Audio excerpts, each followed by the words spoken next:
حقیقت یہ ہے کہ عبادت اور اطاعت انسان کی ضرورت ہے. انسان کی ضرورت صرف کھانا پینا نہیں، صرف آرام اور شادی اور بچوں کو پیدا کرنا نہیں، صرف مال کمانا نہیں، بلکہ اس کے ساتھ ساتھ اپنے رب کو یاد کرنا بھی ہے جس نے ہمیں یہ ساری نعمتیں عطا کی ہیں.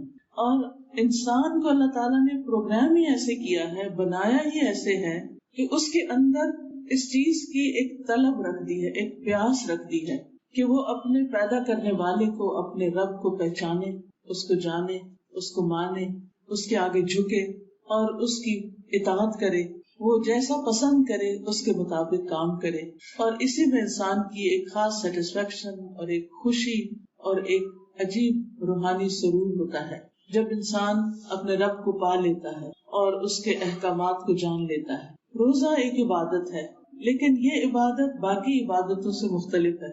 مثلا نماز میں ہم وضو کرتے ہیں، کھڑے ہوتے ہیں، کچھ دعائیں پڑھتے ہیں، قرآن کا کچھ حصہ پڑھتے ہیں، تسبیحات پڑھتے ہیں، اور ایک خاص وقت پر ہم اللہ سبحانہ وتعالیٰ کے سامنے جا کر جھکتے ہیں، اس کا ذکر کرتے ہیں. تو پورے اس میں ایکشن ہے، کبھی کھڑے ہو رہے ہیں، کبھی جھک رہے ہیں، کبھی سجدے میں جا رہے ہیں، کبھی نیچے بیٹھ رہے ہیں، کبھی دعا کر رہے ہیں. لیکن روزہ اس سے بالکل مختلف چیز ہے. اس میں کوئی ایکشن نہیں ہے ایز سچ، بلکہ کچھ چیزوں سے بچنے کا نام ہے روزہ. کہ کھانا پینا چھوڑ دیں. اب کھانا پینا ہماری دنیاوی ضرورت ہے، ہم سب کو بھوک پیاس لگتی ہے. اب اپنی بھوک کو مٹانا، اپنی پیاس کو مٹانا جو ہے یہ بالکل ایک دنیاوی کام ہے. لیکن جب کوئی شخص اللہ ہی کے حکم سے کھانا پینا چھوڑ دیتا ہے تو وہ ایک عبادت کی حالت میں آ جاتا ہے. تو اصل میں ہے کیا ہے یہ عبادت؟ کیا ہے جس میں انسان کھائے پیے نا؟ یہ عبادت دراصل انسان کی اطاعت ہے، یعنی فرما برداری ہے. انسان اپنے رب کی بات مانتا ہے، انسان اپنے رب کا حکم مانتا ہے، اور یہ حکم ماننا جو ہے یہی دراصل عبادت ہے. ہمارے دین میں عبادت کا اصل مفہوم کیا ہے کہ انسان اللہ تعالیٰ کی مرضی اور پسند کے کام کرے. تو جو کام بھی انسان اللہ کی مرضی کے مطابق کرتا ہے وہ عبادت بن جاتا ہے. تو رمضان جو ہے یہ ہمارے اندر ایک خاص مقصد کے لیے اور ایک خاص وجہ کے لیے رکھا گیا ہے، یعنی رمضان کے روزے رکھنا. اس کے بارے میں قرآن مجید میں اللہ تعالیٰ فرماتے ہیں یا ایھا الذین آمنوا کتب علیکم الصیام کما کتب علی الذین من قبلکم لعلکم تتقون. اے لوگو جو ایمان لائے ہو، تم پر روزے فرض کر دیے گئے جیسا کہ تم سے پہلی قوموں پر بھی فرض کیے گئے. یعنی یہ صرف ہمارے لیے نہیں ہے عبادت، بلکہ پہلے لوگوں کے لیے بھی تھی. کیوں فرض کیے گئے؟ کچھ حاصل کرنے کے لیے. اور وہ کیا چیز ہے جسے حاصل کرنا ہے؟ لعلکم تتقون، تاکہ تم تقوی حاصل کرو، تاکہ تم بچ جاؤ. یعنی انسان کی نجات کے لیے، انسان کی کامیابی کے لیے، انسان کے کسی خاص مصیبت سے بچانے کے لیے یہ روزے ہم پر فرض کیے گئے. کیونکہ تقوی کا جو معنی ہے لفظی وہ ہے بچنا. یعنی روزہ اس لیے تاکہ ہم بچ سکیں. کس چیز سے بچ سکیں؟ دنیا میں بھی کچھ مشکلات سے بچ سکیں، اور پھر اللہ سبحانہ وتعالیٰ کی ناراضگی سے بچ سکیں، اور پھر آخرت کے عذاب سے بچ سکیں. تو روزہ جو ہے یہ ہمارے لیے ایک ڈھال کی حیثیت رکھتا ہے، جیسا کہ حدیث میں آتا ہے کہ الصوم جنۃ، روزہ ڈھال ہے. تو بات میں یہ کر رہی تھی کہ روزہ اللہ سبحانہ وتعالیٰ نے کسی خاص مقصد کے لیے فرض کیا، اور وہ مقصد کیا ہے کہ ہمارے اندر تقوی پیدا ہو. وہ مقصد یہ ہے کہ ہم بچ سکیں. تو روزہ ہمیں برائیوں سے بھی بچاتا ہے، جھوٹ بولنے سے، غیبت کرنے سے، حرام کام کرنے سے، اللہ کی نافرمانی کے کام کرنے سے، اور پھر اس کے نتیجے کے طور پر اللہ کی ناراضگی سے ہمیں بچاتا ہے. کیونکہ انسان روزے کے اندر حلال چیز کھانا چھوڑتا ہے. یعنی کھانا پینا انسان کے لیے حلال ہے، دن میں کھائے، رات میں کھائے، کوئی ممانعت نہیں. 24 گھنٹے میں جس وقت انسان کھانا چاہے وہ کھا سکتا ہے. لیکن رمضان میں صبح سے لے کے شام تک کھانا پینا منع کر دیا جاتا ہے. تو گویا ایک ضبط نفس کی، سیلف کنٹرول کی ٹریننگ دی جاتی ہے. عربوں کے ہاں جب گھوڑوں کو جنگ کے لیے تیار کرنا ہوتا تھا تو وہ انہیں بھوکا پیاسا رکھ کے خوب دوڑاتے تھے، اور اتنا ان کو دوڑاتے، اتنی زیادہ ان سے مشقت کراتے کہ پھر جب عین جنگ کا وقت آتا تھا تو اس وقت وہ ٹرینڈ ہو چکے ہوتے تھے.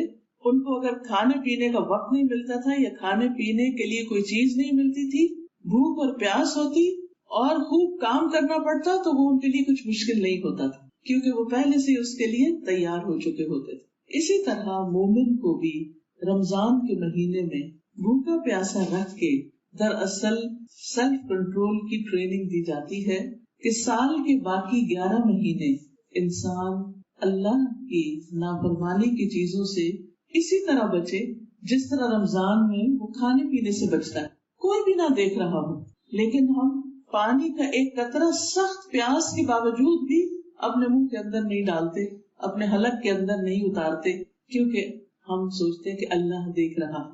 یعنی انسان کے اندر پھر اللہ کا ڈر پیدا ہو جاتا ہے، وہ کسی اور کے لیے نہیں روزہ رکھتا، وہ صرف اپنے رب کے لیے رکھتا ہے۔ اور اسی لیے اللہ سبحانہ وتعالیٰ فرماتے ہیں کہ الصوم لی وانا اجزی بہ، روزہ میرے لیے ہے اور میں خود اس کی جزا دوں گا۔ باقی نیک اعمال کی جزا اللہ تعالیٰ نے بتا دی ہے۔ مثلاً اگر کوئی شخص قرآن مجید پڑھتا ہے تو ایک حرف پڑھنے کی اس کو 10 نیکیاں ملتی ہیں۔ اگر کوئی شخص اللہ کی راہ میں خرچ کرتا ہے تو اس کی مثال قرآن میں دی گئی ہے کہ ایک دانہ اگر بویا جائے تو اس سے 7 بالیاں نکلتی ہیں، اور ہر بالی میں 100 دانے تو ایک 700 کے برابر ہو جاتا ہے، اس کا بھی اجر بتا دیا گیا۔ لیکن روزے کا اجر نہیں بتایا گیا، ورنہ وہ میں نے ایک طرح سے انسان کے لیے سرپرائز کے طور پہ رکھا گیا، چھپا کے رکھا گیا کہ جب انسان قیامت کے دن اس کو دیکھے گا تو خوش ہو جائے گا کہ یہ اتنا بڑا ریوارڈ، کیونکہ یہ عبادت بھی ایک خفیہ عبادت ہے جس کا تعلق صرف اللہ تعالیٰ سے ہے۔ یہ صرف دکھانے کی عبادت نہیں ہوتی، انسان روزے سے ہے یا نہیں یہ صرف بندے کو خود پتا ہوتا ہے یا اللہ تعالیٰ کو پتا ہوتا ہے، کسی تیسرے انسان کو نہیں پتا ہوتا۔ یہ ایک راز ہوتا ہے اللہ اور بندے کے درمیان۔ اسی طرح اللہ تعالیٰ نے اس کا انجام، اس کی جزا، اس کا ثواب، اس کا بدلہ بھی ایک راز رکھا، اور وہ راز کھلے گا قیامت کے دن۔ اور ان کو جو روزہ دار ہیں ایک خاص اعزاز اور اکرام سے نوازا، کہا کہ جنت میں ایک دروازہ ہے جس کا نام باب الریان ہے، اس دروازے سے صرف روزہ دار ہی داخل ہو سکیں گے، یعنی ان کو خاص قسم کی عزت عطا کی جائے گی، خاص اکرام دیا جائے گا۔ تو بات یہ ہے کہ روزہ ہمارے لیے تقوی پیدا کرنے کا ذریعہ ہے، اور یہ تقوی ایک ایسی چیز ہے کہ جو انسان کی دنیا اور آخرت دونوں کی مشکلات اس کے لیے آسان کر دیتی ہے۔ امام ابن تیمیہ کہتے ہیں کہ انسان کے لیے یہ ممکن ہی نہیں کہ وہ ساری بلاؤں اور آفتوں سے نجات پا سکے جب تک اس کے اندر اخلاص نہ ہو، اور اخلاص پیدا نہیں ہو سکتا جب تک انسان کے اندر زہد نہ ہو، اور وہ پیدا نہیں ہو سکتا جب تک انسان کے اندر تقوی نہ ہو۔ تو تقوی کی ہے انسان کے اندر باقی نیکیوں اور خیر اور بھلائی کے کاموں کی، کہ جب انسان کے دل میں اللہ کا ڈر آ جاتا ہے تو پھر انسان اپنا ہر کام اللہ کے لیے کرنے لگتا ہے، پھر وہ بندوں سے جزا کی توقع نہیں رکھتا، نہ وہ شکریہ کی توقع رکھتا ہے، نہ وہ تعریف کی توقع رکھتا ہے، نہ کسی مانیٹری گین کی توقع رکھتا ہے، کیونکہ اسے پتا ہے کہ وہ اپنا یہ کام صرف اور صرف اپنے رب کے لیے کر رہا ہے، اس کی خوشی کے لیے کر رہا ہے۔ تو انسان کی پوری سوچ ہی تبدیل ہو جاتی ہے۔ یعنی ایک چیز ہوتی ہے کہ انسان کوئی کام کرتا ہے بندوں کے لیے، اب ہوتا یہ ہے کہ جو کام بندوں کے لیے کرتا ہے، بندے اگر انسان کی تعریف نہیں کرتے، اکنالج نہیں کرتے، تو پھر انسان کو فرسٹریشن ہوتی ہے، انسان پریشان ہوتا ہے، انسان دکھی ہوتا ہے، غمگین ہوتا ہے، اور بعض اوقات اتنا مایوس ہوتا ہے کہ آئندہ کے لیے وہ کام کرنا بھی نہیں چاہتا کہ میں تو بہت ڈس ہارٹ ہو گئی ہوں، کیونکہ کسی کو نظر ہی نہیں آتا کہ میں کیا کرتی ہوں، مجھے کوئی رسپانس ہی نہیں ملتا، مجھے اس کا کچھ صلہ ہی نہیں ملتا۔ تو اس طرح انسان بہت سے خیر کے کاموں میں آگے نہیں بڑھ سکتا، سابقون الاولون میں شامل نہیں ہو سکتا۔ تو اس لیے انسان کے لیے بہت ضروری ہے کہ وہ اپنے اندر تقوی پیدا کرے، لیکن تقوی پیدا نہیں ہو سکتا جب تک انسان کچھ کام نہ کرے۔ تو اس میں سب سے پہلا اول تو یہی ہے جو ہمیں اس آیت میں بتا دیا گیا کہ روزے اس لیے فرض کیے گئے ہیں تاکہ تمہارے اندر تقوی پیدا ہو، اور تقوی اس لیے بھی ضروری ہے کہ یہ ہر خیر کی کنجی ہے۔ ابو سعید کہتے ہیں کہ ایک شخص رسول اللہ صلی اللہ علیہ وسلم کے پاس آیا اور اس نے کہا، اللہ کے رسول مجھے وصیت کیجیے، کوئی مجھے نصیحت کیجیے۔ آپ نے فرمایا، میں تجھے اللہ کے تقوی کی نصیحت کرتا ہوں، کیونکہ تقوی ہر خیر کو اکٹھا کر دیتا ہے۔ یعنی جس کے اندر یہ احساس پیدا ہو جاتا ہے، اللہ کا ڈر پیدا ہو جاتا ہے، جو محتاط زندگی بسر کرتا ہے، جو کانشیس زندگی بسر کرتا ہے، جو ہر چیز میں یہ دیکھتا ہے کہ میری یہ چیز اللہ کے سامنے کیسے نظر آتی ہے، تو اس سے انسان ہر قسم کی خیر سمیٹ لیتا ہے. ہوتا یہ ہے ایکچولی کہ انسان پھر نیکی کا کوئی چھوٹا سا موقع بھی گنواتا نہیں، کیونکہ اس کو پتا ہے کہ اس کا رب دیکھ رہا ہے اور اس کا رب اس کو جزا دینے والا ہے. پھر ہر کام میں اس کا اپنے رب کے ساتھ ایک معاملہ ہو جاتا ہے. پھر اسی طرح دنیا کے جتنے بھی مسائل ہیں ان کا حل تقویٰ کے اندر ہے. قرآن مجید میں سورۃ الطلاق میں اللہ تعالیٰ فرماتے ہیں وَمَن يَتَّقِ اللَّهَ يَجْعَل لَّهُ مَخْرَجًا وَيَرْزُقْهُ مِنْ حَيْثُ لَا يَحْتَسِبُ. جو اللہ کا تقویٰ اختیار کرے گا اللہ تعالیٰ اس کے لیے ہر مشکل سے نکلنے کا راستہ بنا دے گا. یعنی اس کے لیے کوئی نہ کوئی وے آؤٹ مل جائے گا، اس کو کہیں نہ کہیں سے اس کو مدد آ جائے گی، کہیں نہ کہیں سے اس کے لیے آسانی پیدا ہو جائے گی. اور خاص طور پر رزق کا معاملہ وَيَرْزُقْهُ مِنْ حَيْثُ لَا يَحْتَسِبُ، اور وہ وہاں سے اس کو رزق عطا کرے گا جہاں سے وہ سوچ بھی نہیں سکتا، اس کا اس طرف کبھی خیال بھی نہیں کیا ہوگا، اس کے وہم و گمان میں بھی نہیں ہوگا کہ یہاں سے بھی مدد آ سکتی. اور واقعی آپ دیکھیں کہ کئی دفعہ ایسے ہوتا ہے نا کہ انسان صرف اللہ کے لیے کسی کی مدد کرتا ہے، اس میں کوئی کسی تیسرے کو پتہ بھی نہیں ہوتا. وہ کہتے ہیں نا دائیں ہاتھ سے دیتا بائیں کو بھی نہیں خبر ہوتی، اور انسان دے کے بھی بھول چکا ہوتا ہے، وہ خیر کر کے بھی اس کو یاد نہیں ہوتا کہ میں نے کبھی کچھ کیا تھا. اور اچانک انسان کی اپنی ضرورت کسی ایسی جگہ سے پوری ہو جاتی ہے کہ جس کا انسان کو بھی کبھی خیال نہیں ہوتا. تو یہ ہوتا دراصل کیا ہے، اللہ سبحانہ وتعالیٰ اس عمل کا بدلہ دیتے ہیں انسان تو دنیا میں ہی، آخرت میں تو خیر ملے گا ہی، دنیا میں بھی اس کا بدلہ اس کو عطا کرتے ہیں کہ اس بندے نے فلاں کی مشکل آسان کی تھی. تو جو کسی کی مشکل صرف اللہ کے لیے آسان کرتا ہے اللہ تعالیٰ اس کی دنیا اور آخرت کی مشکلات آسان کر دیتے ہیں. اسی طرح کاموں میں آسانی کا پیدا ہونا، اس کا بھی وعدہ اللہ تعالیٰ نے کیا ہے وَمَن يَتَّقِ اللَّهَ يَجْعَل لَّهُ مِنْ أَمْرِهِ يُسْرًا. جو اللہ سے ڈرتا ہے اللہ تعالیٰ اس کے کاموں میں آسانی پیدا کر دیتے، اس کے کام آسان ہو جاتے ہیں، اس کے لیے سہولتیں پیدا ہو جاتی ہیں، اس کے بہت سے مددگار پیدا ہو جاتے ہیں اور بڑے بڑے کام اس کو آسان لگنے لگتے ہیں. پھر اسی طرح انسان کو خوف اور غم سے نجات ملتی ہے. آج آپ دیکھیں کہ انسانوں کے اندر کیسی کیسی پریشانیاں ہیں، کیسی کیسی تکلیفیں ہیں، لیکن جب انسان اللہ سے محبت کرتا ہے، اللہ سے ڈرتا ہے اور اللہ کی خاطر نیک کام شروع کرتا ہے تو پھر کیا ہوتا ہے. اللہ تعالیٰ فرماتے ہیں الا ان اولیاء اللہ لا خوف علیہم ولا هم يحزنون الذین آمنوا وکانوا یتقون. سنو اللہ کے دوستوں کو نہ کوئی خوف ہے اور نہ کوئی غم. کون ہے یہ؟ الذین آمنوا وکانوا یتقون، یہ وہ لوگ ہیں جو ایمان لائے اور وہ تقوی اختیار کرتے. تو گویا رمضان روزہ تقوی کے لیے، اور جب تقوی آ جائے گا تو پھر کیا ہے، اس کے نتیجے میں خوف اور غم دور ہوگا. یہ اللہ تعالیٰ کا وعدہ ہے. اسی طرح آخرت کی کامیابی کا انحصار بھی تقوی پر ہے. پھر اللہ تعالیٰ فرماتے ہیں وَالْعَاقِبَةُ لِلْمُتَّقِينَ، انجام تقوی والوں کا اچھا ہے. پھر جنت میں داخلہ بھی تقوی کی وجہ سے ہے. ان المتقین فی جنات ونہر، متقی لوگ جنتوں میں، باغوں میں اور نہروں میں ہوں گے. یعنی آخرت میں ان کو اتنا بڑا مقام ملے گا. فی مقعد صدق عند ملیک مقتدر، سچائی کے مقام پر، عزت والی جگہ پر، اس با اقتدار بادشاہ کے پاس. یعنی ایسا مقام ان کو ملے گا، اللہ سبحانہ وتعالیٰ کی ایسی محبت اور اللہ کی طرف سے ایسی ان کو امپورٹنس ملے گی کہ وہ حیران ہو جائیں گے.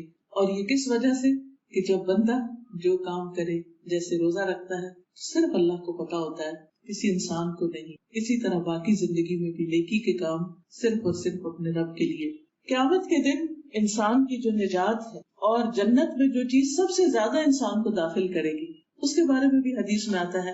حضرت ابو ہریرہ کہتے ہیں رسول اللہ صلی اللہ علیہ وسلم سے پوچھا گیا کہ لوگوں کو اکثر کون سی چیز جنت میں داخل کرے گی، یعنی کون سے ان کے اعمال ایسے ہیں کہ جن کی وجہ سے وہ جنت میں داخل ہوں گے. آپ نے فرمایا تقوی اور حسن اخلاق، یعنی اچھا اخلاق، اچھی عادات اور دل میں اللہ کا ڈر، اللہ کا تقوی. جس کے اندر یہ دو چیزیں ہوں گی، یعنی اس کے دل کے اندر یہ چیز اور اس کے اخلاق اور لوگوں کے ساتھ معاملہ اچھا ہوگا تو یہ چیزیں اس کو جنت میں لے جانے والی.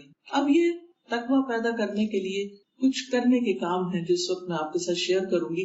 اس میں سب سے پہلا ہے اخلاص، کہ انسان جب روزہ رکھے تو اللہ کی خاطر رکھے، اور پھر جب کام اللہ کے لیے کیا جائے تو اس میں کوالٹی ہو. اچھا ہوتا کیا ہے کہ کچھ کام مشکل ہوتے ہیں نا، تو پھر ہم ہر جگہ اٹھتے بیٹھتے ان کا تذکرہ ضرور کرتے ہیں اپنے کتھارسس کے لیے. چاہے وہ کھانا پکانا ایک مشکل کام ہو، کسی کے ساتھ کہیں